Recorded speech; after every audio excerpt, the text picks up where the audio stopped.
से thanks to me, thanks to you ma'am. चलो कल अभी तक गवर्नमेंट बजट में जो पढ़ा है कोई डाउट है कहीं भी? अभी तक गवर्नमेंट बजट में जो कुछ भी पढ़ा है कोई डाउट है कहीं भी?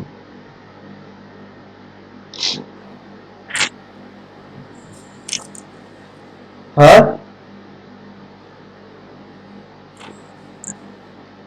Non tax revenue. क्या कौन सा? मेरे को लिखा है स्पेशल असेसमेंट। हाँ, तो मेरे को पॉइंट लिखी है, उसमें लिखा है special assessment. Special assessment tax assessment होती है जब आपको करना क्या होता है कि आपको स्वयं अपना टैक्स असेस करना होता है कि असेस मतलब आपकी इनकम के हिसाब से आपके ऊपर कितना इनकम टैक्स बन रहा है और वो इनकम टैक्स जमा करवाना होता है किसके पास? टैक्स डिपार्टमेंट के पास। ठीक है। अब टैक्स डिपार्टमेंट बाद में उसको वेरीफाई करता है कि आपने बराबर टैक्स दिया है कि नहीं दिया है। अगर बराबर नहीं होता है तो टैक्स डिपार्टमेंट फिर आपका स्पेशल असेसमेंट करवाता है किसके थ्रू? स्पेशल असेसमेंट करवाता है किसके थ्रू? अपने किसी ऑफिसर के थ्रू। ठीक है। अब उस ऑफिसर को क्या करना होगा? वो आपसे जो टैक्स आपने नहीं दिया है वो तो वसूलेगा ही, साथ ही साथ कुछ एडिशनल इंटरेस्ट भी वसूलेगा। वो इंटरेस्ट भी क्या होगा? गवर्नमेंट का एक नॉन टैक्स रेवेन्यू होगा, क्योंकि वो टैक्स के फॉर्म में तो लिया नहीं जा रहा, वो आपसे इसलिए लिया जा रहा है क्योंकि आपने कम टैक्स दिया है, इस वजह से आपसे इंटरेस्ट वगैरह लिया जा रहा है। ठीक है। तो वो टैक्स रेवेन्यू तो है नहीं, तो वो कौन सा रेवेन्यू होगा? वो नॉन टैक्स रेवेन्यू होगा। क्लियर है?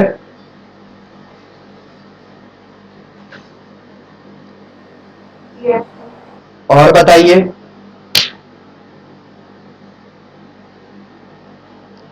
Capital expenditure, capital receipts, revenue आपने कल रिसीट्स में कोई लास्ट डाउट? पॉइंट बताया था, हम बता देते। कहा बोल रही हो? तो आपने कल एक लास्ट पॉइंट बताया था। कौन सा लास्ट पॉइंट? Four feature. हाँ। फोर फ्यूचर में क्या हो रहा है? मान लो गवर्नमेंट से आपका कोई कॉन्ट्रैक्ट हो रहा है।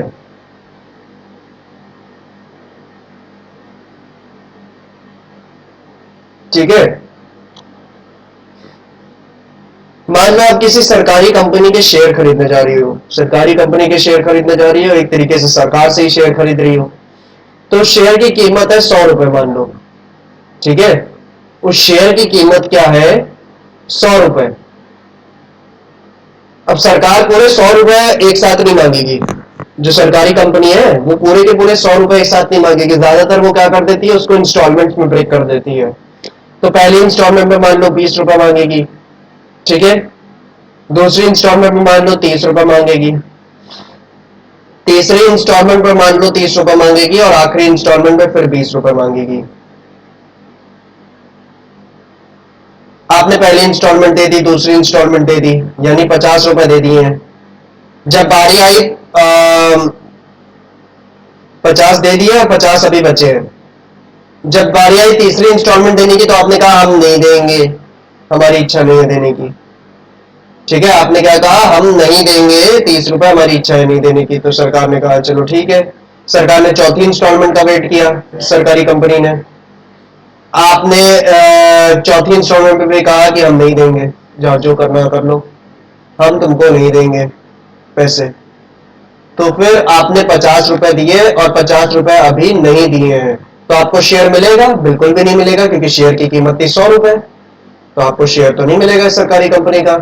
उल्टा आपने जो 50 रुपए दिए हैं ना, वो भी सरकार क्या कर लेगी? जब्त कर लेगी। वो भी क्या करेगी? सरकार जब्त कर लेगी। और ये जब्त किए हुए पैसे को कहा जाता है फोरफीचर। ठीक है। अब ये कोई टैक्स के थ्रू रेवेन्यू तो कर नहीं रही है सरकार, तो ये कौन सा होगा? नॉन टैक्स रेवेन्यू होगा सरकार का। ठीक है।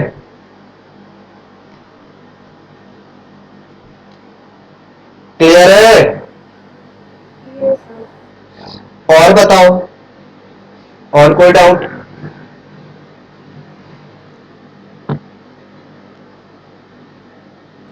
सर अभी नहीं है। अभी नहीं है? पक्का? गवर्नमेंट बजट की मीनिंग में कोई डाउट नहीं? ऑब्जेक्टिव्स में कोई डाउट नहीं? No, sir. हाँ, तो कैपिटल रिसीट्स कोई डाउट उसमें नहीं? कैपिटल एक्सपेंडिचर कोई डाउट नहीं?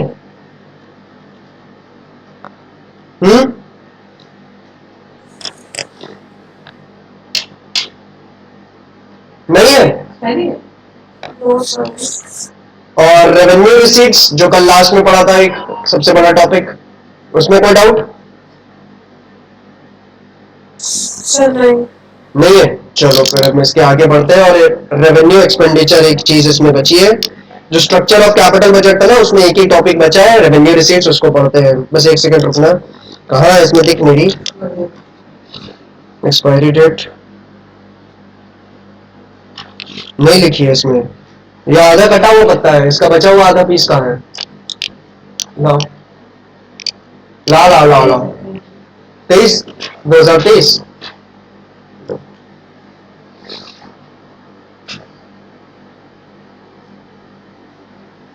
तो रेवेन्यू एक्सपेंडिचर क्या होता है मैम? कैपिटल एक्सपेंडिचर याद है क्या होता है? क्या होती है डेफिनेशन याद है उसकी? बोलो, कैपिटल एक्सपेंडिचर क्या होता है याद है?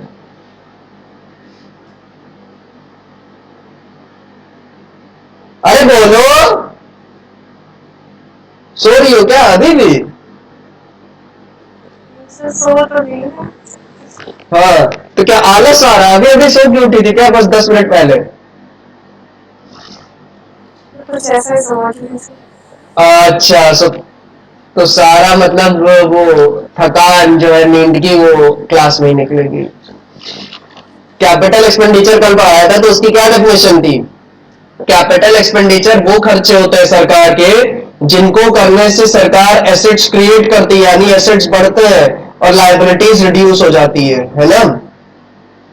सरकार के वो खर्चे जिनको करने से एसेट्स, सरकार देश के एसेट्स और क्रिएट करती है या बढ़ाती है, या फिर लायबिलिटीज कम कर देती है, तो कैपिटल एक्सपेंडिचर वो खर्चे होते हैं। और रेवेन्यू एक्सपेंडिचर कैसे खर्चे हैं? रेवेन्यू एक्सपेंडिचर्स को करने से ना तो एसेट्स बढ़ेंगे और देश के, और ना ही लायबिलिटीज और रिड्यूस होंगी। क्या रेवेन्यू एक्सपेंडिचर वो खर्चे हैं जिनको करने से ना तो देश के या सरकार के और एसेट्स बढ़ेंगे और ना ही और लायबिलिटीज रिड्यूस होगी। ठीक है, इसकी डेफिनेशन लिख लेते हैं। Expenditure which neither create assets nor reduces liabilities। ठीक है, ना तो देश के एसेट्स और बढ़ रहे हैं, ना ही लायबिलिटीज और कम हो रही हैं। ठीक है, ना तो आपके एसेट्स और बढ़ रहे हैं, ठीक है, और ना ही आपकी लायबिलिटीज कम हो रही हैं। दोनों चीजें नहीं हो रही हैं इन खर्चों को करने से। तो ऐसे कौन से खर्चे हैं?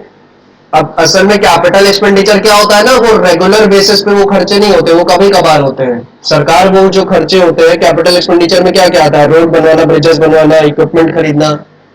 ठीक है, तो ये सरकार रोज रोज थोड़ी करती है, तो कभी कभार किया जाता है ना। सरकार रोज रोज तो रोड बनवाती नहीं है। आपके घर के पास की रोड क्या रोज बनवाती रहती है सरकार? रोज आते हैं मजदूर बनाते रहते हैं? नहीं, कभी कभार एक आधा बार बन जाती है, फिर 10 साल 15 साल चलती है आराम से, रिपेयर मेंटेनेंस की भी जरूरत नहीं पड़ती। तो वो क्या होते हैं? वो कभी कभार किए जाने वाले खर्चे हैं। लेकिन रेवेन्यू एक्सपेंडिचर्स क्या होता है? रोजमर्रा में किए जाने वाले खर्चे हैं, जो सरकार को रोजमर्रा में करना पड़ता है। तो सरकार को रोजमर्रा में कौन कौन से खर्चे करने पड़ते हैं? एग्जाम्पल्स क्या है उसके? फर्स्ट एग्जाम्पल इज इंटरेस्ट पे करना पड़ता है। सरकार को इंटरेस्ट पे करना पड़ता है। अगर कोई उधारी वगैरह ली है तो उसके ऊपर इंटरेस्ट पे करना पड़ेगा। अगर सरकारी कंपनी में किसी ने बॉन्ड्स या शेयर्स खरीदे तो उसको इंटरेस्ट पे करना पड़ेगा। तो इंटरेस्ट पेमेंट रोजमर्रा का खर्चा है। सब्सिडी देना, सब्सिडी क्या होती है पता है? सब्सिडी कुछ सुना है इसके बारे में? कहाँ होता है बोलो? नहीं, आप नहीं बोलेंगी, सुना है लेकिन मतलब नहीं पता। अरे गैस सिलेंडर पे सब्सिडी मिलती है, पता है कहाँ होता है उसमें? घर पे सिलेंडर आता होगा तो आपकी माताजी या पिताजी बताते होंगे कि सब्सिडी आ गई है। वो क्या होता है, क्या लगता है क्या होता है? तो कैसे मिलते हैं? असल में होता क्या है, जब घर पे सिलेंडर आता है तो गैस वाले को कुछ पैसे दिए जाते हैं। मान लो 1100 रुपए का सिलेंडर है तो 1100 रुपए दे दिए जा रहे हैं। उसके बाद सरकार आपको कैशबैक देती है एक तरीके से, ठीक है। उसके बाद सरकार आपके बैंक खाते में आपको कैशबैक दे देती है। कैशबैक जैसे 200 रुपए सरकार ने वापस कर दिया आपको, तो अल्टीमेटली आपको सिलेंडर कितने का पड़ा? 900 रुपए का बस, ठीक है। आपको इनिशियली 1100 पे करने पड़ेंगे, लेकिन 200 क्या होगा, एक तरीके से सरकार आपको कैशबैक दे देगी। तो सरकार का जो कैशबैक होता है ना, वो सब्सिडी होती है, सरकार जब कैशबैक देती है, ठीक है। ऐसे ही तो पेटीएम वगैरह पे भी होता है ना। पेटीएम कहता है कि 100 रुपए का रिचार्ज करो तो 10 रुपए कैशबैक देंगे, तो पहले 100 रुपए देने पड़ते हैं, तब 10 रुपए वापस मिलते हैं ना कैशबैक के फॉर्म में। वैसे ही सिलेंडर में भी है कि आप पहले सिलेंडर की पूरी पेमेंट कर दो, फिर सरकार जो कैशबैक है वो देगी। तो सरकार जब कैशबैक देती है उसको कहते हैं सब्सिडी, ठीक है। तो ये सब्सिडी रोजमर्रा में देनी ही पड़ती है सरकार को, क्योंकि अलग अलग चीजों के ऊपर सरकार प्रोवाइड कर रही है। जैसे कि मैंने सिलेंडर का एक एग्जांपल दिया है, तो रोज ही सिलेंडर आदमी इंडिया में ले रहा है, तो उसको सब्सिडी देना रोजमर्रा का खर्चा है सरकार का। साथ ही साथ सरकारी कंपनियों में जो लोग काम कर रहे हैं उनको सैलरीज पे करना, ये भी सरकार का रोजमर्रा का खर्चा है, ठीक है। डिफेंस के ऊपर जो खर्चा करना पड़ रहा है सरकार को, ये सरकार का रोजमर्रा का खर्चा है। और एडमिनिस्ट्रेशन वगैरह के ऊपर जो खर्चा पे करना पड़ रहा है वो सरकार का रोजमर्रा का खर्चा है। ये सब भी इसमें आएगा। क्लियर है? रेवेन्यू एक्सपेंडिचर क्लियर है? अरे क्लियर है? हाँ, सो मत जाना, ठीक है।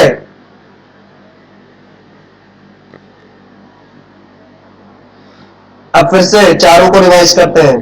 कैपिटल रिसीट्स क्या होती है? कैपिटल रिसीट्स वो रिसीट्स है, वो कमाई है सरकार की जिससे देश की लाइबिलिटीज बढ़ती हैं और देश के एसेट्स रिड्यूस होते हैं, ठीक है। कैपिटल रिसीट्स सरकार के वो रिसीट्स है, वो कमाई है जिससे देश की लाइबिलिटीज बढ़ रही है और एसेट्स कम हो रहे हैं। रेवेन्यू रिसीट्स रेवेन्यू रिसीट्स सरकार की वो कमाई है जिससे ना तो देश की लाइबिलिटीज कम हो रही है और ना तो देश की लाइबिलिटीज बढ़ रही है और ना ही देश के एसेट्स कम हो रहे हैं, ठीक है। रेवेन्यू रिसीट सरकार की वो कमाई है जिससे ना तो देश की लाइबिलिटीज बढ़ रही है, ना ही देश के एसेट्स कम हो रहे हैं। कैपिटल रिसीट सरकार की कभी कभार की कमाई है, रोजमर्रा में नहीं होती उसको, और रेवेन्यू रिसीट सरकार की रोजमर्रा की कमाई है, ठीक है। इसके बाद कैपिटल एक्सपेंडिचर। कैपिटल एक्सपेंडिचर सरकार के वो खर्चे हैं जिनसे देश के एसेट्स बढ़ रहे हैं या फिर लाइबिलिटीज कम हो रही हैं, ठीक है। कैपिटल एक्सपेंडिचर सरकार के वो खर्चे हैं जिनसे देश के एसेट्स बढ़ रहे हैं और लाइबिलिटीज कम हो रही हैं। और रेवेन्यू एक्सपेंडिचर देश के वो खर्चे हैं जिससे ना तो देश के एसेट्स बढ़ रहे हैं, ना ही देश की लाइबिलिटीज कम हो रही हैं। रेवेन्यू एक्सपेंडिचर सरकार के वो खर्चे हैं जो कि जिनसे ना तो देश के एसेट्स बढ़ रहे हैं, ना ही लाइबिलिटीज कम हो रही हैं। कैपिटल एक्सपेंडिचर वो खर्चे हैं जो सरकार रोजमर्रा में नहीं करती है, कभी कभार करती है। और रेवेन्यू एक्सपेंडिचर वो खर्चे हैं जो सरकार रोजमर्रा में करती रहती है, ठीक है। कैपिटल एक्सपेंडिचर वो खर्चे हैं जो सरकार रोजमर्रा में नहीं करती है, कभी कभार करती है। और रेवेन्यू एक्सपेंडिचर वो खर्चे हैं सरकार के जो वो रोजमर्रा में करती रहती है, ठीक है। जब हम बात करें सरकार के टोटल एक्सपेंडिचर्स की, जब हम बात करें सरकार के टोटल एक्सपेंडिचर्स की, तो इसमें क्या क्या आएगा? इसमें आएगा कैपिटल एक्सपेंडिचर भी और रेवेन्यू एक्सपेंडिचर भी, दोनों आएंगे इसमें।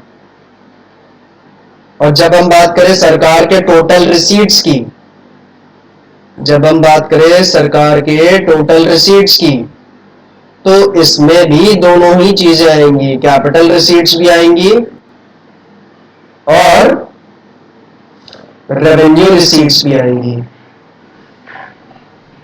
समझ गई?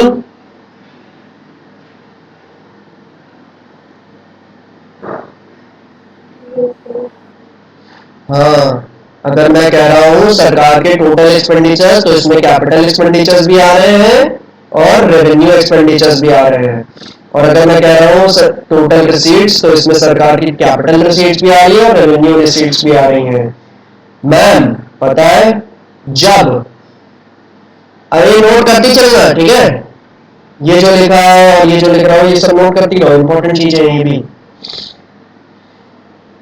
जब सरकार के टोटल रिसीट्स उसके टोटल एक्सपेंडिचर से ज्यादा होते हैं ना, जब सरकार के टोटल रिसीट्स उसके टोटल एक्सपेंडिचर से ज्यादा होते हैं ना, तब जो बजट सरकार प्रिपेयर कर रही है उसको कहा जाता है सरप्लस बजट।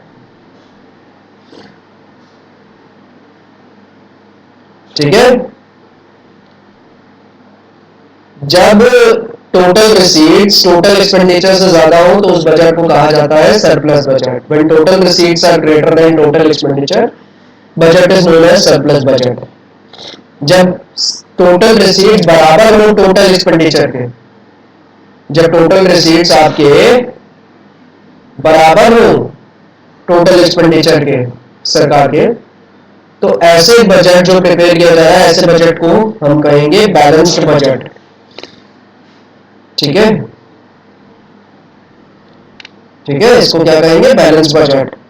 और जब टोटल रिसीट्स कम हो टोटल एक्सपेंडिचर से सरकार के, जब सरकार के टोटल रिसीट्स टोटल एक्सपेंडिचर से कम हो, तो ऐसा बजट जो प्रिपेयर किया जा रहा है इसको कहा जाएगा डेफिशिएंट बजट।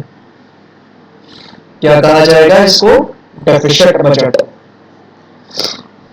क्लियर है? Yes, sir. क्लियर है? अगर सरकार एस्टिमेट कर रही है कि बजट में उसकी टोटल रिसीट्स टोटल एक्सपेंडिचर से ज्यादा होंगी, ठीक है? अगर सरकार एस्टिमेट कर रही है कि बजट जो प्रिपेयर कर रही है उसके अंदर टोटल रिसीट्स टोटल एक्सपेंडिचर से ज्यादा होंगी, तो ऐसे बजट को हम कहेंगे सरप्लस बजट। और अगर सरकार एस्टिमेट कर रही है कि टोटल रिसीट्स टोटल एक्सपेंडिचर के बराबर होंगी, अगर सरकार एस्टिमेट कर रही है कि टोटल रिसीट्स टोटल एक्सपेंडिचर के बराबर होंगी, तो ऐसा बजट कहा जाएगा फिर बैलेंस बजट। और अगर टोटल रिसीट्स टोटल एक्सपेंडिचर से कम होंगी, ये सरकार की एस्टिमेशन है, टोटल रिसीट्स टोटल एक्सपेंडिचर से कम होंगी, तो ऐसे बजट को हम कहेंगे डेफिशिएंट बजट। ठीक है? जो ऑब्वियसली एंटिसिपेटेड बेसिस पे है, ये सारे रिसीट्स और एक्सपेंडिचर जो निकाले जा रहे हैं ये एस्टिमेटेड बेसिस पे है। ठीक है? क्योंकि बजट जो प्रिपेयर होता है वो फ्यूचर के लिए प्रिपेयर होता है ना, तो ऑब्वियसली आप फ्यूचर के रिसीट्स और एक्सपेंडिचर्स को क्या कर रहे हो? एस्टिमेट कर रहे हो यहाँ पे। क्लियर है? क्लियर है? क्योंकि बजट जो प्रिपेयर होता है वो फ्यूचर के लिए प्रिपेयर होता है, तो ये जो रिसीट्स और एक्सपेंडिचर्स निकाले जा रहे हैं ये ऑन एन एस्टिमेशन बेसिस निकाले जा रहे हैं, ये फ्यूचर डेट के लिए निकाले जा रहे हैं ऑब्वियसली। क्लियर है?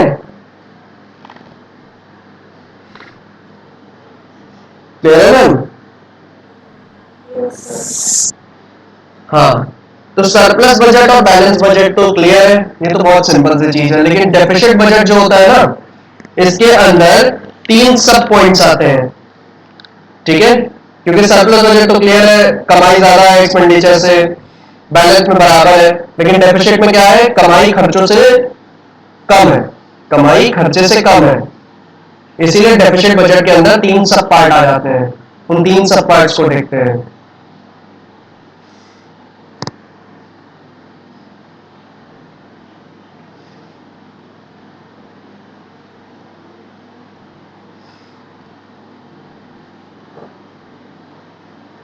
डेफिशिएंट बजट, डेफिशिएंट बजट का मीनिंग लिखिए मैम।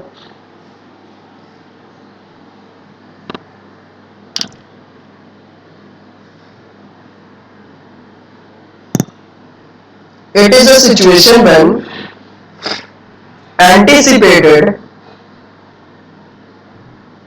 anticipated की स्पेलिंग ये रही,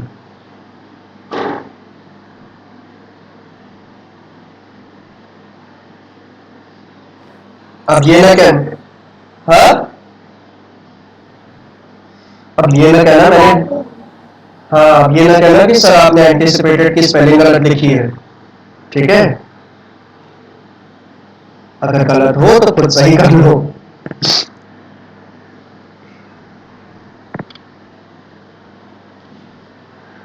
हाँ, एंटीसिपेटेड तक लिख लिया था ना। Total expenditure exceeds total anticipated total revenues. Full stop. It is a situation when anticipated total expenditure exceeds anticipated total revenues. Full stop.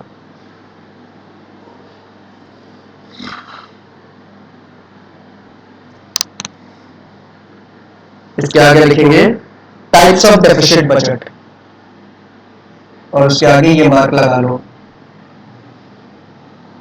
Types of deficit budget, उसके आगे ये मार्क लगा लो। अब कितने तरीके के डेफिसिट बजट होते हैं?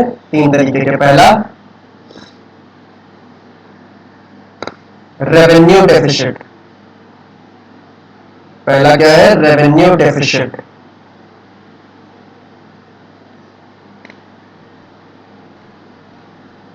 मैम डेफिसिट बजट का मतलब बताओ मुझे अभी। मैंने अभी क्या बताया? डेफिसिट बजट में क्या हो रहा है?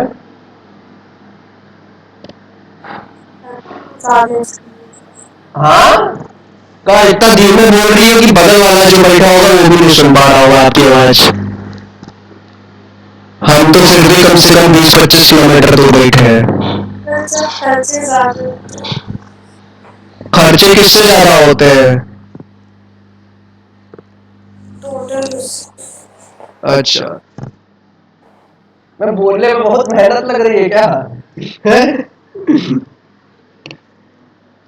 देखिए सर वो आवाज नहीं कर रही है। अच्छा अच्छा, जुकाम है का?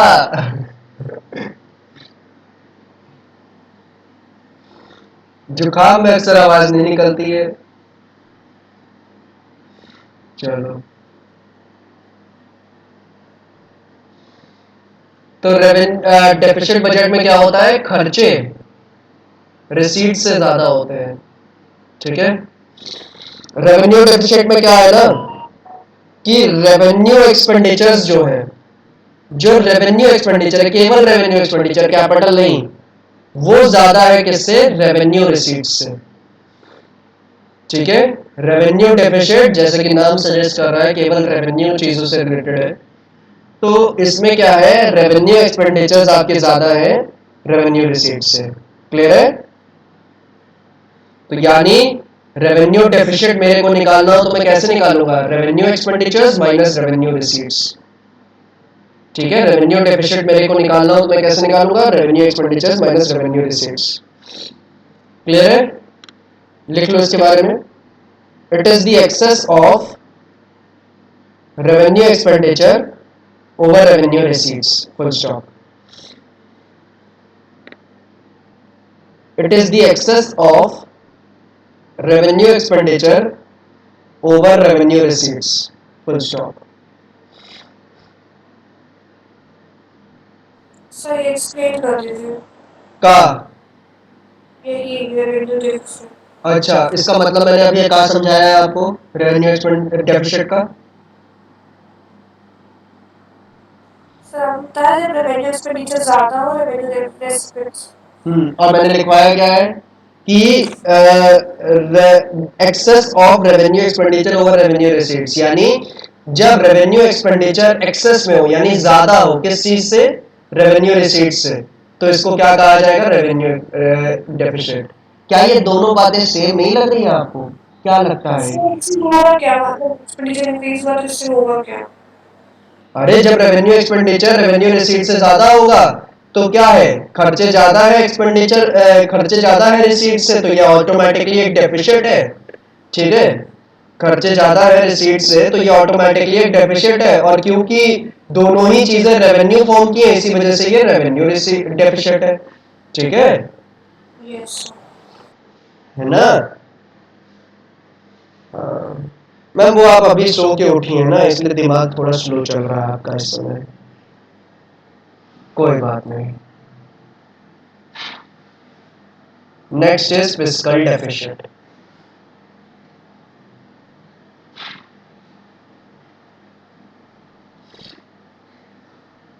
फिस्कल डेफिसिट क्या चीज है? फिस्कल डेफिसिट में क्या है कि जो सरकार के, जो देश के टोटल एक्सपेंडिचर्स होंगे वो ज्यादा होंगे टोटल रिसीट्स से। सर ये तो ओवरऑल डेफिसिट बजट का ही मीनिंग था। हाँ बिल्कुल सही कहा आपने। डेफिसिट बजट का जो मीनिंग था वो भी यही था कि टोटल एक्सपेंडिचर टोटल रिसीट से ज्यादा है, बट इट इंक्लूड्स बोरोइंग्स, यानी सरकार ने जो भी बोरोइंग्स की है ना, जो पैसा उधार लिया है, वो भी इंक्लूड होता है जब मैं डेफिसिट बजट का मीनिंग लिखता हूं। लेकिन जब मैं फिस्कल डेफिसिट का मीनिंग लिख रहा हूं तो क्या होगा? Total expenditures are greater than total receipts, but it excludes borrowings. अरे ये क्या लिखा है? Excludes borrowings.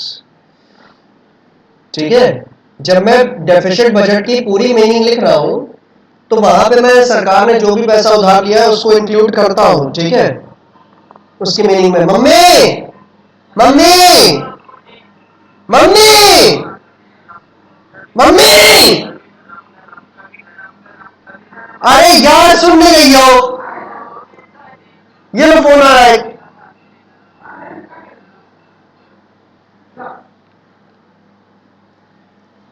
हाँ हाँ मैम, तो जब मैं डेफिसिट बजट की मीनिंग लिख रहा हूं तो क्या है, इसमें बोरोइंग्स इंक्लूड हो रहा है।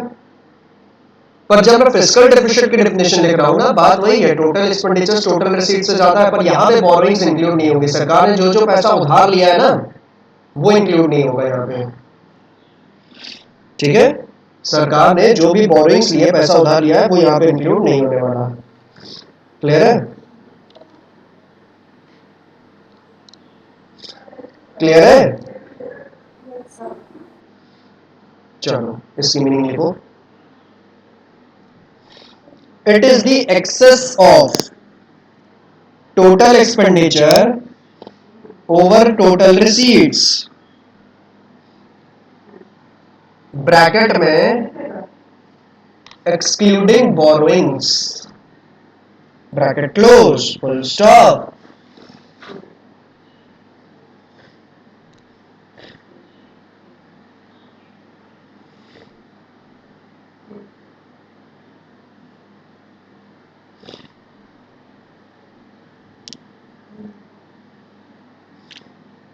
It is the excess of total expenditure over total receipts, bracket में excluding borrowings, bracket close, full stop.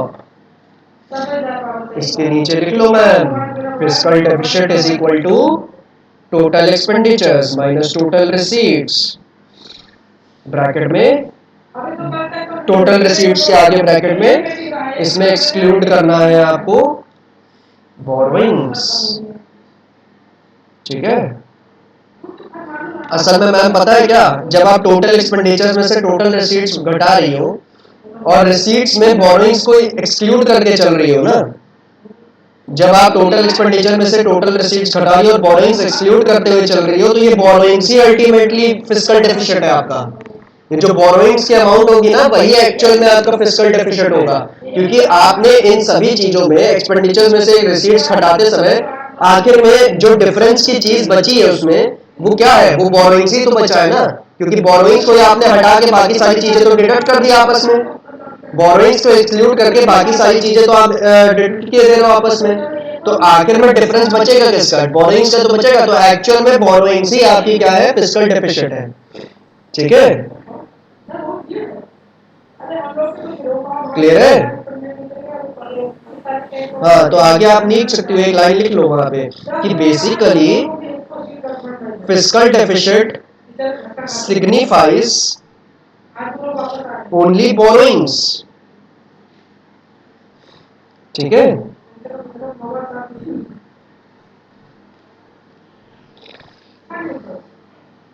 Clear है?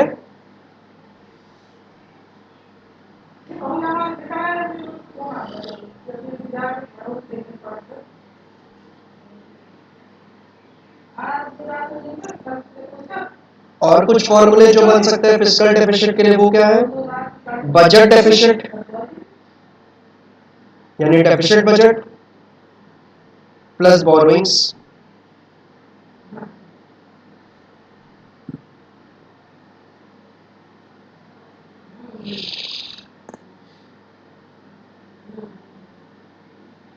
Fiscal deficit is equal to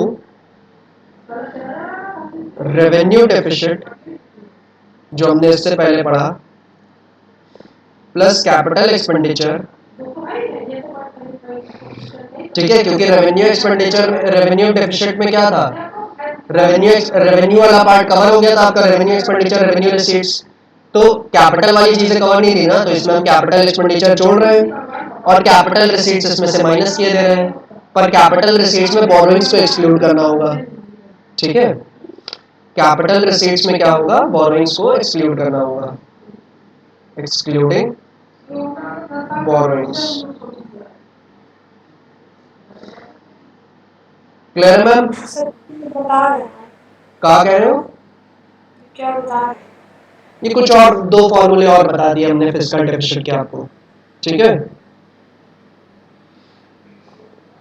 primary formula तो नीचे लिखा हुआ है, total expenditure minus total receipts वाला। दो और बताए हैं।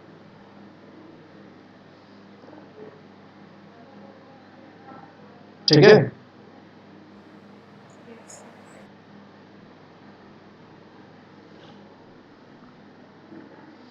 क्लियर है? आगे बढ़े।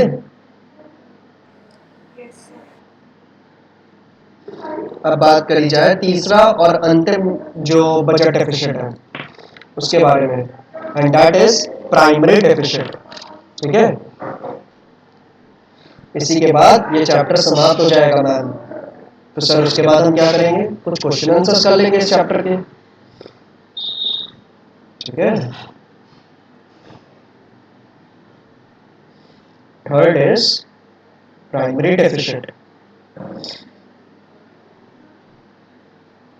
प्राइमरी डेफिसिट में क्या होता है सर? प्राइमरी डेफिसिट में क्या होता है कि जो आपका फिस्कल डेफिसिट होता है वो ज्यादा होता है किसके, आपकी जो इंटरेस्ट पेमेंट्स करोगे ना बोरोइंग्स के ऊपर, बोरोइंग जो भी पैसा उधार लिया उसके ऊपर इंटरेस्ट देना पड़ेगा, बराबर है कि नहीं? बराबर है। जो भी पैसा आपने उधार लिया है कहीं से भी, सरकार ने उधार लिया, उसके ऊपर ब्याज सहित लौटाना पड़ेगा। तो वो जो ब्याज आप पे करोगे ना, वो ब्याज की अमाउंट क्या होती है, वो कम होती है in comparison to fiscal deficits. ठीक है, तो fiscal deficit is greater than interest payments on borrowings. Borrowings जो कि आपने ली है, यानी borrowings taken by the government. Borrowings तो सरकार देती भी है, वो जो बोरोइंग्स देती है वो नहीं, उसके ऊपर तो ब्याज मिलेगा हमें, इंटरेस्ट उसमें हम पे थोड़ी करेंगे। ठीक है, बोरोइंग्स टेकन पे।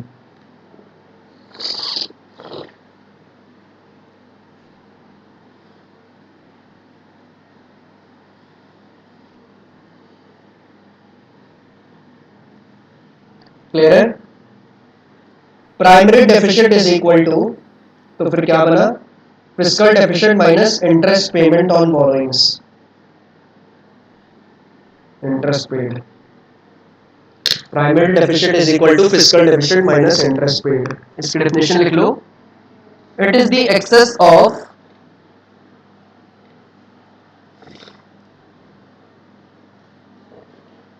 fiscal deficit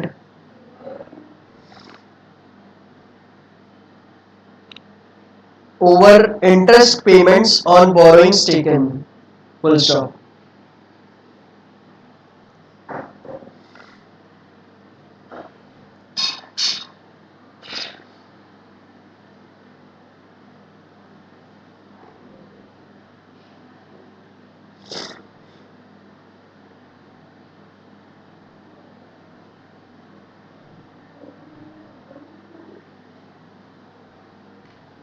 It is the excess of fiscal deficit over interest payments on borrowings taken, full stop. ठीक है,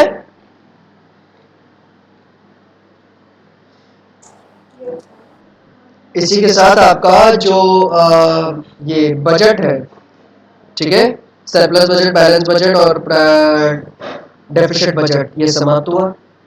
अच्छा हाँ, एक चीज और होगी इसमें, इनके मेरिट्स डिमेरिट्स दिए होंगे, जरा किताब खोलो, जहाँ पे ये चीज दी है वहां जाओ, मेरिट्स डिमेरिट्स।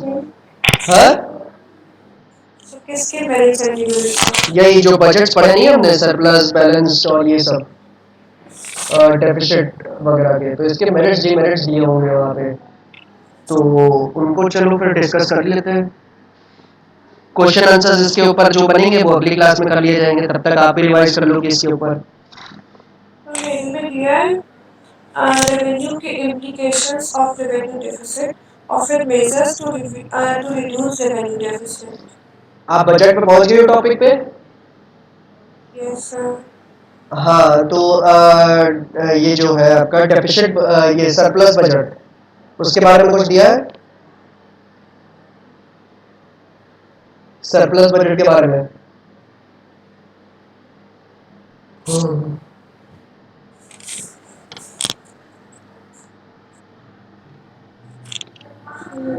सरप्लस बजट ही नहीं है। अच्छा, सरप्लस दिया ही है। बैलेंस बजट दिया है?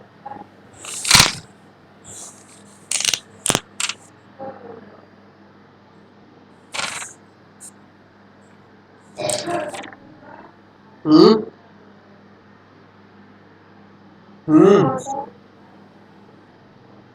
बैलेंस बजट वो टोटल रिसीट जब टोटल एक्सपेंडिचर के बराबर होता है, तो नहीं। वो भी नहीं है। डेफिसिट तो दिया है ना? हाँ। हाँ, तो डेफिसिट में मेरिट्स और डीमेरिट्स दिए उसके, एडवांटेज डिसएडवांटेज कुछ। तो मेरे बजटेड डेफिसिट दिया है, उसमें रेवेन्यू फिस्कल और वो प्राइमरी दिया है। हाँ, वो तो ठीक है, वो तो पढ़ लिया आपने। उसके मेरिट्स और डीमेरिट्स दिए हुए हैं क्या डेफिसिट बजट के? सर नहीं। नहीं दिया है? दिया तो रहता था कुछ बुक्स में, चलो नहीं दिया होगा, वैसे भी ये आता तो है नहीं पेपर में, लेकिन बुक्स में दिया जाता था तो पढ़ना होता था। पक्का नहीं है? देख लो एक बार डेफिसिट बजट में पूरा। सर मेरे भी रेवेन्यू में दिया है implications of हाँ, वो revenue. इम्प्लीकेशंस वगैरह जो दिए हैं ना रेवेन्यू डेफिसिट के और फिस्कल डेफिसिट के, वो तो अभी करवा रहे हैं, लेकिन मेरिट डीमेरिट दिया है कि नहीं वो नहीं mention. डेफिसिट बजट के? नहीं है? नहीं। पक्का? कायदे से आंखें धुल के देखा है ना?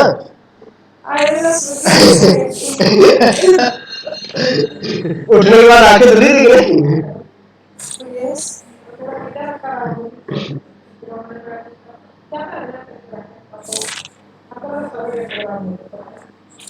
वही जो टॉपिक दिया है डेफिसिट बजट, उसी में आगे दिया होगा, अगर दिया होगा तो दिया होगा, नहीं दिया होगा तो नहीं दिया होगा, मेरिट्स और डीमेरिट्स।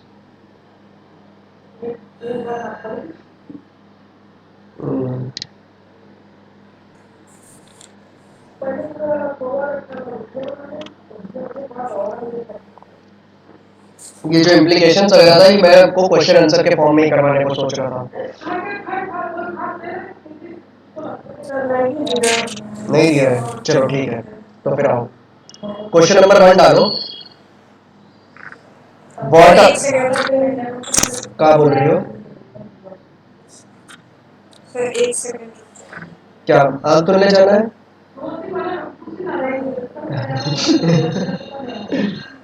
हमको तो लग रहा है 5 मिनट पहले उठी हो, डायरेक्टली फोन ही उठा लिया सीधे। छोड़ो, उसके बाद 12 बजे फिर सो लेंगे, 2 घंटे नींद और मार लेंगे। चेक कर रहे थे, नहीं किया है। अच्छा, चलो कॉपी उठाओ फिर से और क्वेश्चन नंबर 1 लिखो।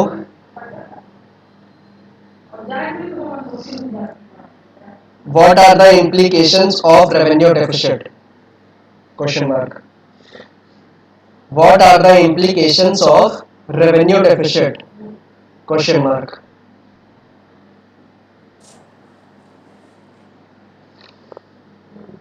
अब आंसर लिखो।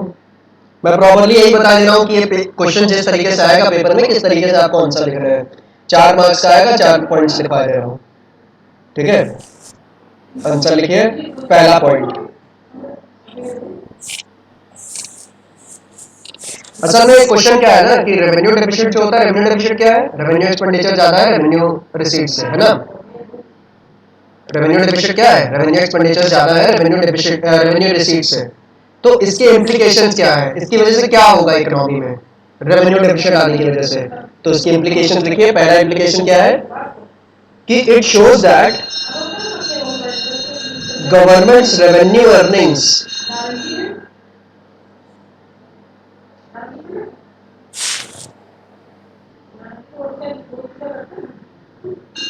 are insufficient to meet the government के बाद it shows that government's revenue earnings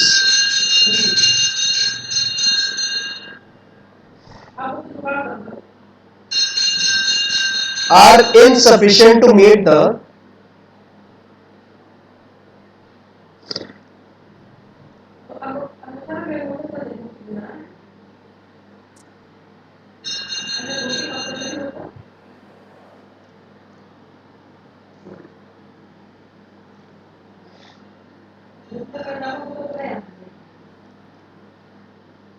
normal functioning of the government, full stop। ठीक है?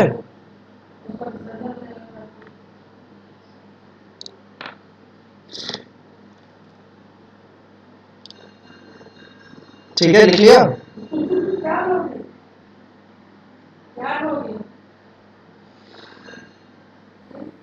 Yes sir. रेवेन्यू डेफिसिट में क्या है मैम? रेवेन्यू एक्सपेंडिचर ज्यादा होंगे किससे? रेवेन्यू रिसीट से, है ना? रेवेन्यू एक्सपेंडिचर्स क्या है? सरकार के रोजमर्रा के खर्चे। रेवेन्यू रिसीट्स क्या है? सरकार की रोजमर्रा की कमाई। ठीक है, तो सरकार के रोजमर्रा के खर्चे और सरकार की रोजमर्रा की कमाई, समझ गए? अब इसको इसी तरह कंटेक्स्ट में समझो कि सरकार के रोजमर्रा के जो खर्चे हैं वो ज्यादा है रोजमर्रा की कमाई से, है ना? रेवेन्यू डेफिसिट का ये मतलब है सरकार के रोजमर्रा के खर्चे रोजमर्रा की कमाई से ज्यादा है। और यही बात यहाँ पे लिखी है कि सरकार की जो गवर्नमेंट रेवेन्यूज है वो इनसफिशिएंट है उसके खर्चों को मीट आउट करने के लिए, क्योंकि वो कम है। सरकार के जो रोजमर्रा के खर्चे हैं वो कम है, तो वो इनसफिशिएंट है इन खर्चों ये रिसीट्स इनसफिशिएंट है इन खर्चों को मीट आउट करने के लिए। क्लियर है?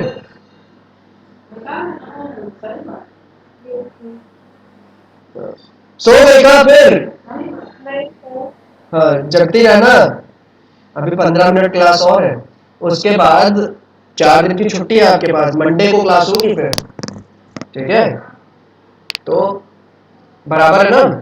इधर थर्सडे और फ्राइडे की क्लास मैंने आपको सैटरडे संडे को दे दी थी। ठीक है, तो फिर अब सीधे मंडे को क्लास होगी आपकी आराम से। 4 दिन की छुट्टी, आराम से सो बैठ के। हम तो कह रहे हैं 24 में से 20 घंटा सो दिन में, सिर्फ 4 घंटा खाना वाना खाने के लिए उठो। बढ़िया कुंभकर्ण वाली लाइफ, सबसे बेस्ट लाइफ। हमें लिटरली लगता है कुंभकर्ण की लाइफ कितनी मस्त लाइफ थी। 6 महीना खाओ, 6 महीना सो, फिर खाओ, फिर 6 महीना सो। क्या मस्त लाइफ है ये।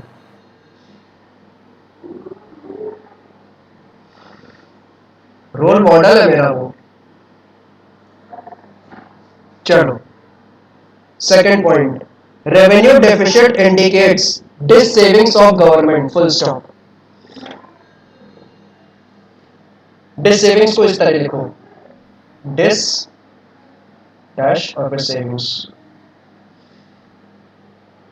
रेवेन्यू डेफिसिट, हाँ क्या कह रही हो?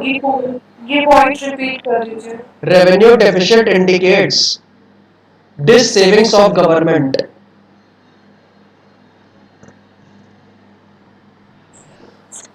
अब पता है डिस सेविंग्स होती क्या है? ये होती है सरकार की पुरानी बचत, गुल्लके, जो पैसा बचा के रखा होता है सरकार ने। क्यों? क्योंकि रेवेन्यू डेफिसिट की समय क्या होता है? रेवेन्यू डेफिसिट के समय सरकार के पास रोजमर्रा की कमाई कम हो रही है, रेवेन्यू रिसीट्स कम हो रही है रेवेन्यू एक्सपेंडिचर्स को इनकर करने के बदले। तो जब पैसा कम पड़ रहा है तो सरकार कहाँ से निकालेगी पैसा? अपनी पुरानी बचत में से निकालेगी, बचे कुछ खर्चों को मीट आउट करने के लिए। तो ये क्या इंडिकेट करता है? ये रेवेन्यू डेफिसिट सरकार की डिश सेविंग्स के बारे में भी बताता है कि जो पुराना बचा हुआ पैसा है वो कितना है सरकार के पास। ठीक है, क्योंकि रेवेन्यू रिसीट्स तो पर्याप्त है नहीं रेवेन्यू एक्सपेंडिचर्स को मीट आउट करने के लिए, तो काफी सारे खर्चे आपको मीट आउट डिश सेविंग्स से करने पड़ेंगे। ठीक है, क्लियर है मैम? थर्ड पॉइंट लिखो। एक तो आप आज बोल बहुत धीमे रही हो, तो हमको क्लियरली लग रहा है कि आप अभी भी सो रही हो। भगवान, 11 बजे क्लास रखना पाप है इसका मतलब। आपने वैसे कहा है क्लास रखी 11 बजे? शाम को पिक्चर देखने जाना है? नहीं। हाँ तो शादी है किसी के यहाँ? नहीं तो कहा रखा है ऐसे ही? सर, क्योंकि आपने इतना सर पढ़ा दिया, मुझे रिवाइज करना। अच्छा, पढ़ाई ज्यादा हो गई। ऐसा भी कोई कहता है मैम पढ़ाई कभी ज्यादा हो ही नहीं सकती। ठीक है, ज्ञान कभी ज्यादा हो ही नहीं सकता। ज्ञान बस लेती रहो, रिवाइज करती रहो बस। हाँ, ये जरूरी है।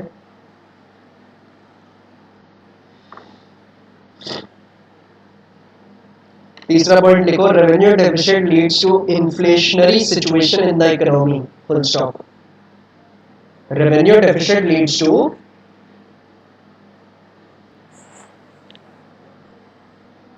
इन्फ्लेशनरी, स्पेलिंग ये रही,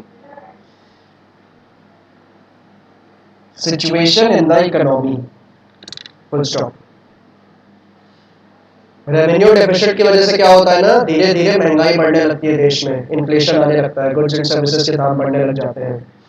ठीक है, क्योंकि सरकार के पास खर्चे ज्यादा पड़ रहे हैं रोजमर्रा में और कमाई कम हो रही है। इस वजह से क्या होगा, सरकार को कमाई करने के लिए और क्या चाहिए, थोड़ी चीजें चाहिए।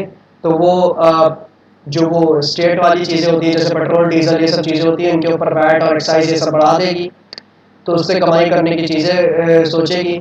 और जब पेट्रोल और डीजल के दाम बढ़ जाते हैं ना, तो उसकी वजह से और चीजों की कीमतों पे भी फर्क आने लग जाता है। तो धीरे धीरे हर एक चीज की कीमत इकोनॉमी में बढ़ने लग जाती है और इन्फ्लेशन आ जाता है। क्लियर है? सरकार को अगर कीमत बढ़ानी हो, इकोनॉमी में इन्फ्लेशन लाना हो, तो सबसे आसान साधन यही होता है, पेट्रोल डीजल के दाम बढ़ा दो। पेट्रोल डीजल ऐसी चीजें हैं कि जिसकी वजह से हर एक चीज इकोनॉमी में अफेक्ट होती है।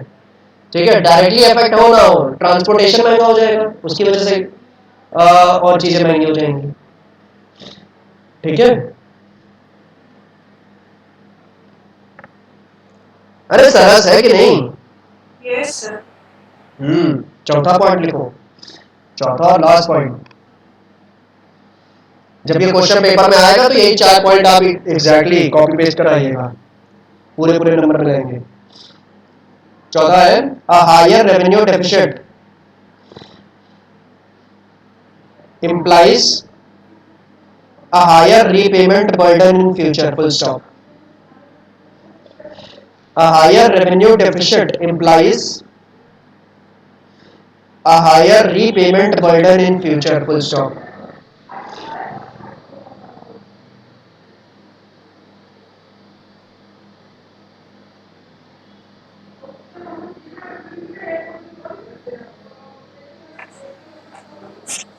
ठीक है, जितना ज्यादा रेवेन्यू डेफिसिट होगा किसी देश का, उतना ज्यादा उसके ऊपर रीपेमेंट बर्डन होगा।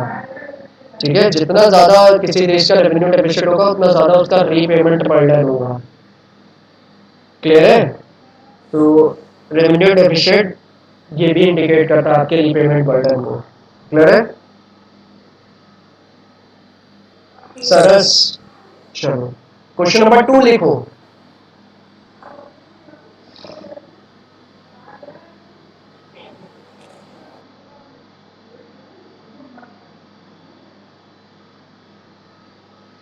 What are the measures to correct revenue deficit? Question mark. Question number 2. What are the measures to correct revenue deficit? Question mark. आपने ये देखा है रेवेन्यू डेफिसिट होता क्या है, अब इसको सही कैसे किया जा सकता है, इससे ओवरकम कैसे किया जा सकता है, सरकार कैसे अपनी रेवेन्यू रिसीट्स को बढ़ाए कि वो रेवेन्यू एक्सपेंडिचर से ज्यादा हो जाए।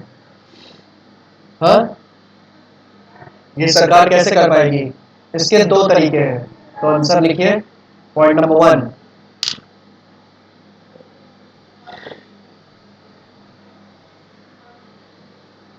reduce expenditures related to subsidy, administration, etc. Full stop. Reduce expenditure related to subsidy, administration, etc. ठीक है। रेवेन्यू डेफिसिट में क्या हो रहा है? रेवेन्यू एक्सपेंडिचर्स रेवेन्यू रिसीट से ज्यादा है। रेवेन्यू डेफिसिट में क्या हो रहा है? रेवेन्यू एक्सपेंडिचर्स रेवेन्यू रिसीट से ज्यादा है। तो सबसे अच्छा तरीका क्या है रेवेन्यू डेफिसिट से ओवरकम करने का? रेवेन्यू एक्सपेंडिचर्स को ही कम कर दो। अब रेवेन्यू एक्सपेंडिचर्स में एक बहुत बड़ा रेवेन्यू एक्सपेंडिचर है क्या? सरकार जो सब्सिडी वगैरह दे रही है, ठीक है, सरकार देश के लोगों को जो सब्सिडी वगैरह दे रही है वो एक बहुत बड़ा रेवेन्यू एक्सपेंडिचर है। तो इसका कहना यह है कि ये सारे जो सब्सिडी वगैरह दे रही है ना सरकार, इसको कम कर दे, अमाउंट्स कम कर दे या कुछ चीजों के ऊपर सब्सिडी हटा दे।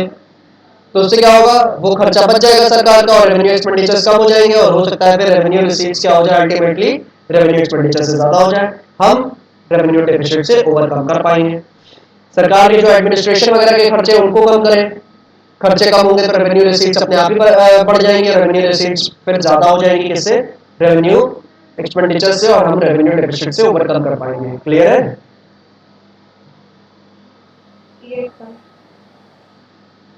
क्लियर है?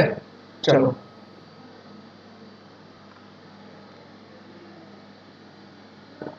सेकंड पॉइंट लिखो।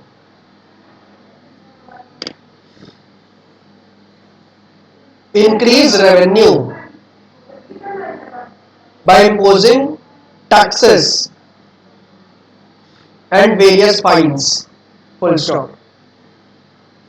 Increase revenue by imposing taxes and various fines, full stop. ठीक है?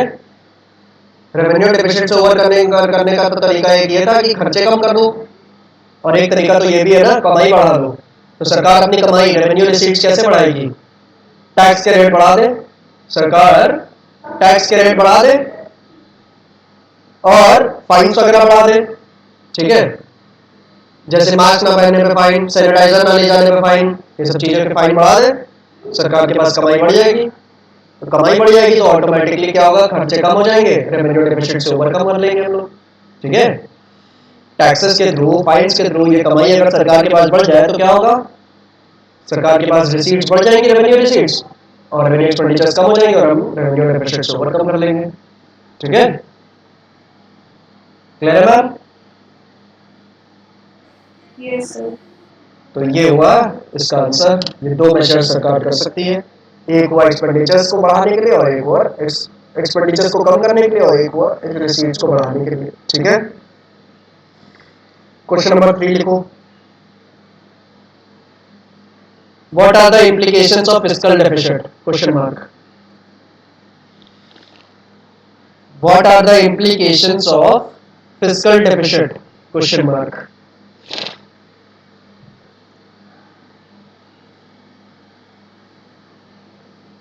आंसर लिखिए पहला point.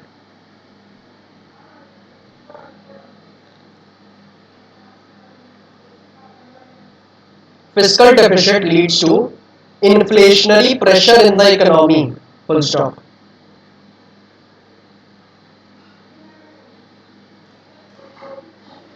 Fiscal deficit leads to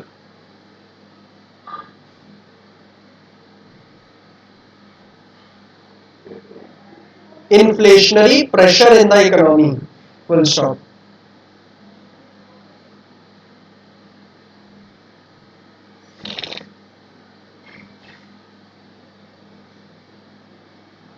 ठीक है।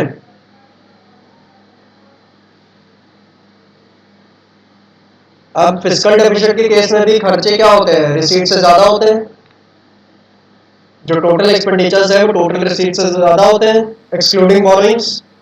तो खर्चे ज्यादा है रिसीट से, तो इसकी वजह से भी तो फिर से सरकार के पास कमाई कम है।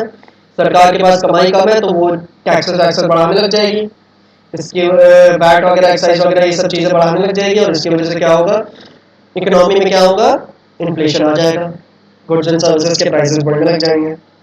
ठीक है, चलो second point,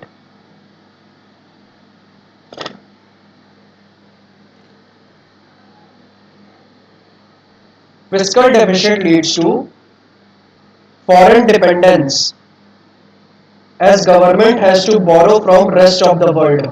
Full stop. Fiscal deficit leads to foreign dependence. So leads to Foreign dependence. Foreign dependence. As government has to borrow from rest of the world.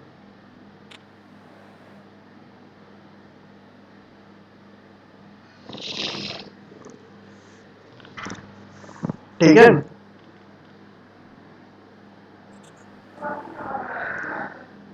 Fiscal deficit में क्या है मैम, गवर्नमेंट के खर्चे ज्यादा है कमाई से।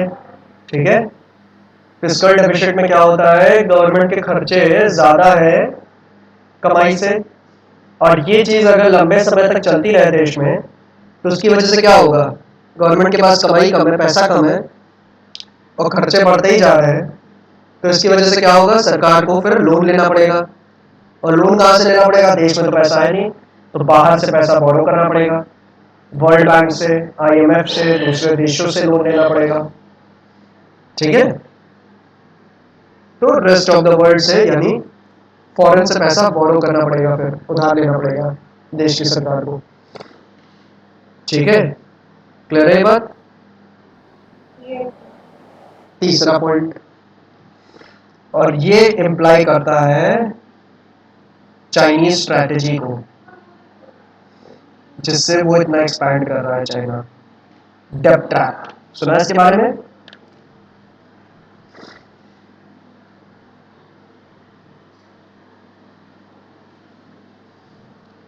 सुना है इसके बारे में, डेब्ट ट्रैप के बारे में, चाइना की डेब्ट ट्रैप पॉलिसी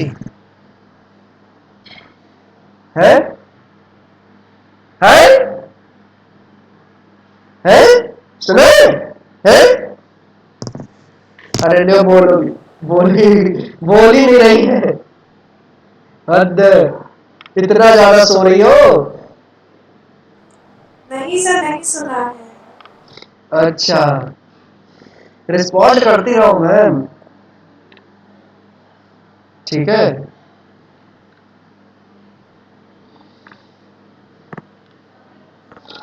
असल में सामने वाला व्यक्ति रिस्पॉन्ड करता है तो पढ़ाने में मजा आता है, इसीलिए हम आपको रिस्पॉन्ड करने के लिए कहते हैं, रिस्पॉन्ड करती रहा करो।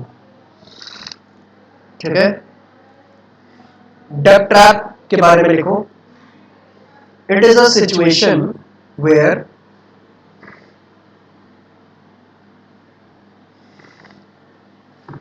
government is forced to borrow money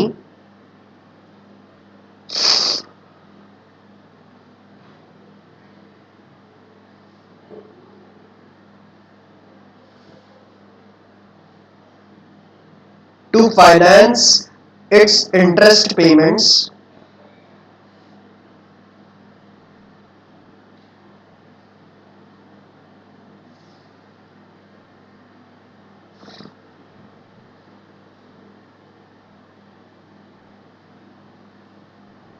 and this may lead to vicious circle and debt trap.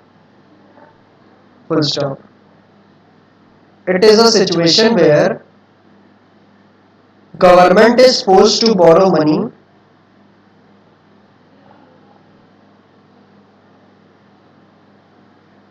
to finance its interest payments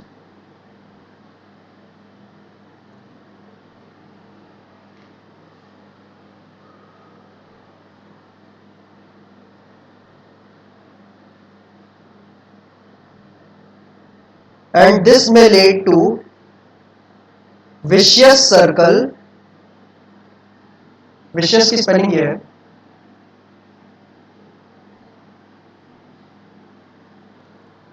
and डेब्ट ट्रैप। ठीक है, लिख लिया, फुल स्टॉप। Yes, sir. ठीक है, अब ये डेब्ट ट्रैप वर्क कैसे करता है, देखो होता क्या है कि कोई भी कंट्री हो, जैसे कि कौन सा एग्जांपल है, श्रीलंका ले लेते हैं। श्रीलंका डेब्ट ट्रैप में फंसा हुआ है। श्रीलंका जैसे मान लो श्रीलंका के पास पैसे कम है, फिस्कल डेफिसिट बहुत बढ़ गया उसका, खर्चे बहुत बढ़ते जा रहे हैं, कमाई हो नहीं रही। ठीक है, तो उसको पैसा उधार लेना पड़ रहा है। तो पैसा उधार लेने को क्या आया, सबसे पहले इंडिया के पास आया। ठीक है, पैसा उधार लेने को इंडिया के पास आया, इंडिया ने लोन दे दिया। इंडिया ने लोन दिया जैसे मान लो 1% के इंटरेस्ट पे। ठीक है, इंडिया ने श्रीलंका को लोन दिया 1% के इंटरेस्ट पे। श्रीलंका ने लोन लिया और अपना खर्चा वर्चा किया, जो नीड्स थी उसको मीट आउट किया। लेकिन उसके बाद फिर और लोन की जरूरत पड़ गई। क्यों? फिर और लोन की जरूरत पड़ गई क्योंकि श्रीलंका उतना पैसा बना ही नहीं पाया कि इंडिया को रीपे कर पाए। तो अब इस लोन की रीपेमेंट के लिए, इस 1% की इंटरेस्ट के रीपेमेंट के लिए, ठीक है, लोन के रीपेमेंट के, लोन के प्रिंसिपल अमाउंट के रीपेमेंट से ज्यादा प्रॉब्लमेटिक चीज क्या होती है मैम? लोन के प्रिंसिपल अमाउंट के रीपेमेंट से ज्यादा प्रॉब्लमेटिक चीज क्या होती है? ये जो इंटरेस्ट का रीपेमेंट करना होता है, इसकी रीपेमेंट करना। क्योंकि ये क्या होता है, ये दिन प्रतिदिन बढ़ता जाता है ये इंटरेस्ट। ठीक है, ये रुकता थोड़ी है, जितना आप लेट करते जाओ उतना ये बढ़ता जाएगा। तो ये जो इंटरेस्ट की रीपेमेंट है, इसको रीपे करने के लिए श्रीलंका के पास पैसे नहीं। अब इसके लिए इसने क्या किया, चाइना से लोन ले लिया। चाइना ने लोन दिया और चाइना तो बहुत दुष्ट है। चाइना तो मार्केट रेट, जो कंट्रीज को के आपस में लोन लेने का सिस्टम होता है, उसमें ये लिखा गया है कि एक देश दूसरे देश को अगर लोन दे रहा है तो 0 से 1% इंटरेस्ट के बीच ही लोन दे, के बीच का लोन देगा। ठीक है, मतलब एक देश दूसरे देश को लोन दे रहा है ना, तो इंटरेस्ट रेट हमेशा 0 से 1% के बीच ही रखेगा। लेकिन चाइना जब भी किसी को लोन देता है ना, तो 4 से 5% का इंटरेस्ट रेट रखता है लोन का। ठीक है, और 4 से 5% जो इंटरेस्ट रेट होता है ना, ये कमर्शियल इंटरेस्ट होता है। ये जब कोई कमर्शियल कंपनी लोन लेती है ना किसी बैंक से, तो 4 से 5% इंटरेस्ट होता है। चाइना उतना इंटरेस्ट एक देश को दे रहा है, देश को लोन देने पे एक्सपेक्ट कर रहा है कि वो रीपे करे 4 से 5% इंटरेस्ट के साथ, जो कि ऑब्वियसली कोई भी देश नहीं कर पा रहा है जिसने भी चाइना से लोन लिया है। चाइना ने लिया है, वो श्रीलंका ने लिया है, पाकिस्तान ने लिया है, इन सभी देशों ने लोन लिया है चाइना से। तो ये क्या कर पा रहे हैं, रीपे नहीं कर पा रहे, क्योंकि 4 से 5% इंटरेस्ट बहुत होता है। लोन जो लिया जाता है ना, $1 बिलियन, $2 बिलियन, इस तरीके से लिया जाता है। अब $1-2 बिलियन पे 4-5% का इंटरेस्ट रोज का बढ़ता जा रहा है, सोचो। तो ऐसे ही कुछ सालों बाद $1-2 बिलियन डॉलर तो केवल इंटरेस्ट भर के ही हो जाएंगे। कहां से देश रीपे करेंगे? ठीक है, और जो रीपेमेंट की ड्यूरेशन होती है वो भी चाइना बहुत शॉर्ट रखता है। ठीक है, तो इस वजह से अब इस इंटरेस्ट को रीपे करने के लिए श्रीलंका को फिर कहीं से लोन लेना पड़ेगा। तो लोन के ऊपर लोन बढ़ता जा रहा है ना श्रीलंका का, और इसी वजह से क्या होता है, इसी को कहते हैं डेब्ट ट्रैप, कि एक देश डेब्ट ट्रैप में फंसता जा रहा है। एक लोन को रीपे करने के लिए उसको दूसरा लोन लेना पड़ रहा है, एक लोन के इंटरेस्ट को पे करने के लिए उसको दूसरी जगह से लोन लेना पड़ रहा है। चाइना के इतने भारी इंटरेस्ट को पे करने के लिए इसको कहीं और से लोन लेना पड़ेगा। अब फिर उसके लोन को पे करने के लिए हो सकता है फिर कहीं से लोन लेना पड़े। इस तरीके से क्या होगा, चाइना एक डेब्ट ट्रैप में फंसता चला जाएगा, श्रीलंका एक डेब्ट ट्रैप में फंसता चला जाएगा। ठीक है, इसी को कहते हैं डेब्ट ट्रैप। समझ गए कि नहीं? Yes, sir. समझ में आया, क्लियर है कि नहीं? हाँ सर। हाँ, इसी चीज में पाकिस्तान भी फंसा हुआ है। आपने सुनती रहती होंगी ना कि पाकिस्तान ने इधर से लोन लिया, उधर से लोन लिया। असल में कर क्या रहा है, चाइना पाकिस्तान को अगर यूएसए का लोन पे करना होता है तो उसके लिए वो क्या करता है, इसका लोन अगर रीपे करना है तो फिर वो क्या कर रहा है, चाइना से लोन ले रहा है। ठीक है, इसका लोन रीपे करने के लिए वो चाइना से लोन ले रहा है। अब चाइना लोन रीपे करना होगा तो फिर क्या करेगा, फिर किसी और से, जैसे यूके से लोन ले लेगा। ठीक है, तो लोन पे लोन बढ़ता चला जा रहा है उसके ऊपर, इसी को कहते हैं डेब्ट ट्रैप।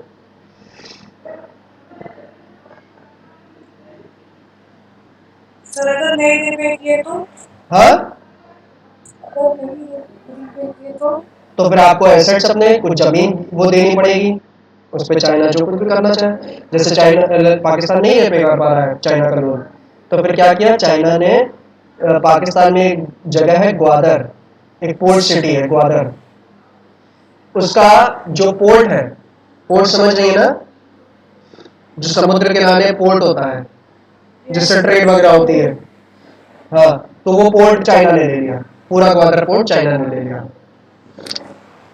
ठीक है, चाइना ने कहा लोन नहीं पे कर पा रहे हो, चलो तुम हमको अपना ग्वादर पोर्ट दे दो, हम तुम्हारा थोड़ा कर्जा माफ कर देंगे। पूरा भी नहीं माफ किया, थोड़ा माफ किया है। ठीक है, और फिर थोड़ा और हो सकता है कोई और पोर्ट खरीद ले, उससे ले ले। इससे उसको पोर्ट लेने से क्या फायदा है, पोर्ट लेने से अब वो आराम से अपना बिजनेस कर पाएगा, उधर से ट्रेड वगैरह कर पाएगा। ठीक है,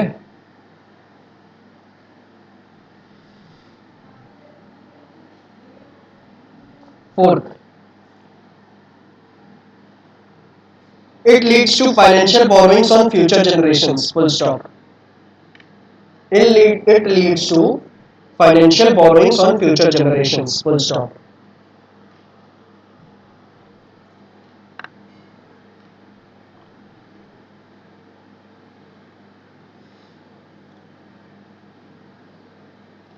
ठीक है, जैसे कि आप डेब्ट ट्रैप वगैरह इन सब में देख ही रही हो कि कर्ज पे कर्ज बढ़ता जाएगा, तो फ्यूचर जनरेशंस जो आ रही है, आने वाली जनरेशंस है, उनके ऊपर कर्ज बढ़ता ही चला जाएगा ना उनके सर पे। ठीक है, तो यही पॉइंट है इसमें कि फ्यूचर जनरेशंस के लिए बोरोइंग्स बढ़ती चली जाएगी। Fifth point, high fiscal deficit leads to wasteful and unnecessary expenditures by government, full stop. High fiscal deficit leads to wasteful and unnecessary expenditures by government, full stop.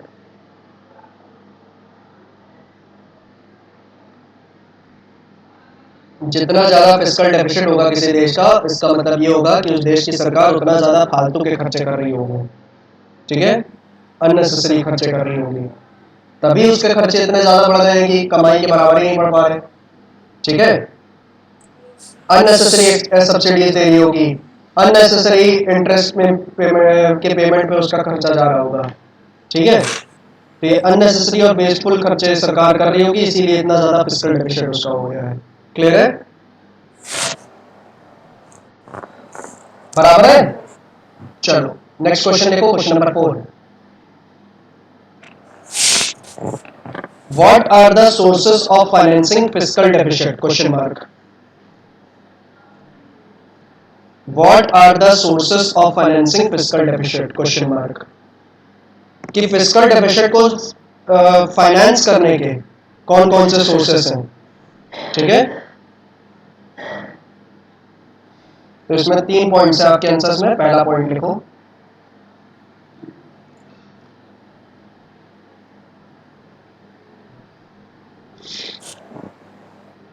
borrowings from domestic sources, full stop. Borrowings from domestic sources, full stop. ठीक है, fiscal deficit में आपको normally क्या करना होता है, आपकी borrowings बढ़ जाती है खासकर रेस्ट ऑफ द वर्ल्ड से। ठीक है, रेस्ट ऑफ द वर्ल्ड से, और हो सकता है बोरोइंग्स आपने अपने देश से भी ली हो।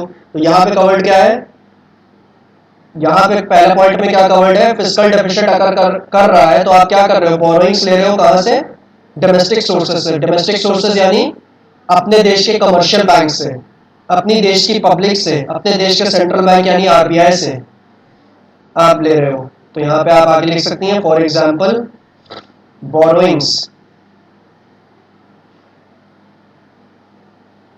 From commercial banks. ठीक है, फिस्कल डेफिसिट हुआ तो सबसे पहले कोई भी गवर्नमेंट क्या करेगी, लोन मांगने जाएगी किससे, अपने ही लोगों से, डोमेस्टिक सोर्सेस से, अपने कमर्शियल बैंक से मांगेगी, अपनी पब्लिक से मांगेगी, अपने सेंट्रल बैंक इंडिया में कौन है, आरबीआई, उससे मांगेगी, एक्सेट्रा। क्लियर है?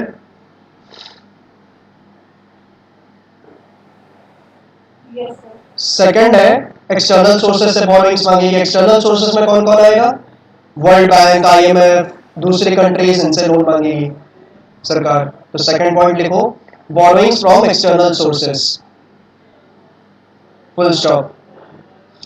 Borrowings from external sources, full stop. Example लिखिए, borrowings from World Bank, IMF, etcetera. ठीक है? और थर्ड सोर्स, अगर ये दोनों ऑप्शंस नहीं करना चाहती सरकार, तो एक और ऑप्शन है सरकार के पास फिस्कल डेफिसिट से बचने का। वो क्या है, डेफिसिट फाइनेंसिंग। तीसरा तरीका क्या है सरकार के पास बचने का फिस्कल डेफिसिट से, डेफिसिट फाइनेंसिंग। सर तो पाकिस्तान ने IMF से और वर्ल्ड बैंक से क्यों नहीं पैसे मांगे? किसने मांगती है, आईएमएफ से बहुत पैसा मांगती है, 12-14 बिलियन डॉलर मांग चुका है। अब आईएमएफ भी हाथ जोड़ने लग गया कि हम भी नहीं दे पाएंगे तुम्हें। ठीक है, एक लिमिट तक ही तो कोई लोन दे सकता है। आईएमएफ भी अब हाथ जोड़ने लग गया है कि हम भी नहीं दे पाएंगे, अब रहने दो, हमें बख्श दो तुम। ठीक है, चाइना दे देता है। चाइना किस लिए, पोर्ट के लालच में, कुछ जमीन हथियाने के लालच में, इसमें देता है। चलो, डेफिसिट फाइनेंसिंग ये क्या होता है, जब देश का जो सेंट्रल बैंक है, अपने देश का क्या है, आरबीआई, जब सरकार अपने देश के सेंट्रल बैंक को कहती है कि और नोट छापो, और करेंसी नोट्स छापो, तो इसको कहते हैं डेफिसिट फाइनेंसिंग। ठीक है, डेफिसिट फाइनेंसिंग क्या होती है, सरकार के पास पैसे कम है तो सरकार अपने देश के सेंट्रल बैंक से कह रही है, इंडिया में आरबीआई से कह रही है कि और नोट छापो, और करेंसी नोट्स प्रिंट करो, इसको कहते हैं डेफिसिट फाइनेंसिंग। ठीक है, उसके बारे में लिख लो, printing of extra currency notes by central bank, full stop. Printing of extra currency notes by central bank, full stop.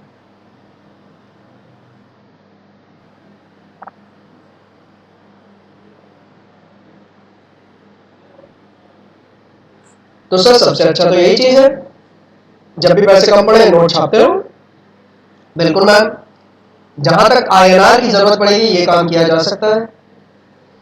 Modi ji RBI से कहे कि नोट छापो, नोट छाप दिए जाएंगे। पर इंटरनेशनल ट्रेड में आईएनआर थोड़ी चलता है, इंटरनेशनल ट्रेड में क्या चलता है, डॉलर।